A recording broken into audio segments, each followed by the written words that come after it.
2 বা তার বেশি সন্তান নিলেই দম্পতিকে 25,000 টাকা করে দেওয়া হবে, এমনই প্রকল্প নিয়ে আসছে অন্ধ্রপ্রদেশ সরকার। কিন্তু এমনিতেই দেশে জনসংখ্যা লাফিয়ে লাফিয়ে বাড়ছে, তাহলে কেন এমন সিদ্ধান্ত?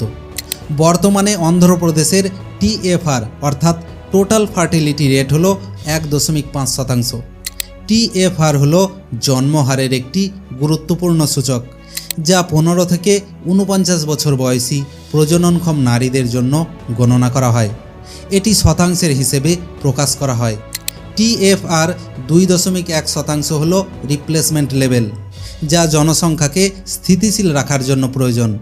এতে একজন নারী গড়ে 2.1টি সন্তানের জন্ম দেয়, এর মধ্যে 2 জন তাদের নিজেদের প্রতিস্থাপনের জন্য এবং 0.1টি শিশু মৃত্যু ও লিঙ্গ ভারসাম্যের জন্য।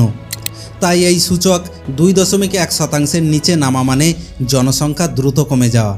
ঠিক এই কারণেই অন্ধ্রপ্রদেশ সরকার এমন সিদ্ধান্ত নিয়েছে।